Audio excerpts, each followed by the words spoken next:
ভদ্রতার মুখোশ পরে হলো দুনিয়ার সবচেয়ে জঘন্য সন্ত্রাসী কর্মকাণ্ড তারা শুরু করেছে। এটা যদি অন্য কোনো আওয়ামী লীগ করলে মানতে পারতাম, কিন্তু বিএনপি এটা করতেছে, এটা আমরা মানতে পারতেছি না। এজন্য আমি তাদেরকে বলি ভুয়া জাতীয়তাবাদী। এই দল বাংলাদেশি যে আইডিয়া, এই আইডিয়াকে তারা নষ্ট করে দিয়েছে। এই উশৃঙ্খল হাওয়া ভবনের যে যুবকরা আছে, ক্ষমতায় গিয়েছে, তারা কেউ মিনিস্টার হয়েছে, কেউ প্রধানমন্ত্রী হয়েছে, প্রথমত এদের থেকে বাংলাদেশকে রক্ষা করতে হবে।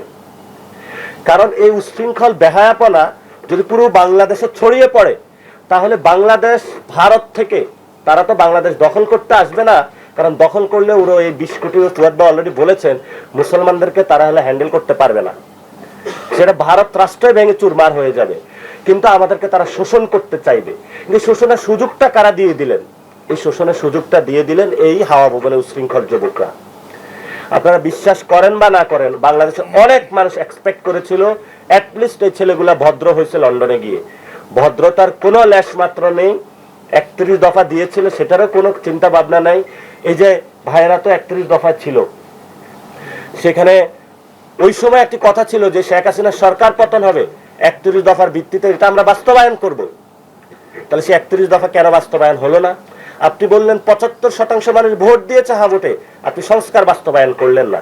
এখন ইনস্টিটিউট গুলো যদি ঠিক না করেন, স্বরাষ্ট্র মন্ত্রণালয় যদি ঠিক না করেন, স্বাধীন যদি ফরেন আমাদের পলিসি না নেন, এবং আমাদের বিজেপিকে যদি শক্তিশালী না করেন, সীমান্তের মানুষের যে কান্নাটা, এটা যদি সবার সামনে তুলে না ধরেন, ইন্টারন্যাশনালি যদি ভারতকে কোর্টে না নিয়ে যান, সীমান্তে কতগুলো হত্যাকাণ্ড হয়েছে সেই ডাটাটা আপনি এক্সপোজ না করেন, তাহলে ভাই আপনার এই জাতীয়তাবাদী দিয়ে প্রথম বাংলাদেশ আমার, শেষ বাংলাদেশ আমার, এই ধরনের ভণ্ডামি তো বাংলাদেশের মানুষ মাইনা নিবে না।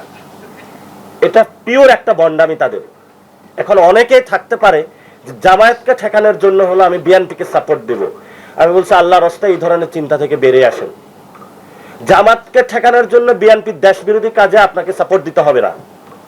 আপনি যদি জামাত আপনার পছন্দ না হয়, 11 দলীয় জোট যদি আপনার পছন্দ না হয়, তাহলে ভাই আপনি দাঁড়ান না কেন? আপনি রুমে ঘুমায় আছেন কেন? আপনি রাজনৈতিক কেন সংগ্রামটা জারি রাখতেছেন না? এবং এই ধরনের ঘৃণ্য এবং জঘন্য চিন্তা ভাবনা কি করেছে আমাদেরকে, যে বিকল্প নাই, এই জন্য শেখ হাসিনাকে বাঁচিয়ে রাখতে হবে। এবং এটা আমাদের করেছে কিছু বামপন্থার মুখোশধারী কিছু বন্ধুরা, যারা হলো বামপন্থাকে নষ্ট করে দিচ্ছে, যেখানে সোশ্যাল ডেমোক্রেসির জায়গাটা তারা বাংলাদেশে নষ্ট করে দিচ্ছে, যেখানে হলো সোশ্যাল ইকোনমিক যে ওয়েলফেয়ার স্টেটের যে ধারণাটা তারা নষ্ট করে দিচ্ছে, তাদের যে ক্লাস স্ট্রাগলের যে সংগ্রামের মার্কস লেনিন এঙ্গেলের যে ঐতিহাসিক দ্বারা, সেটা তারা এখানে হলো নষ্ট করে দিচ্ছে।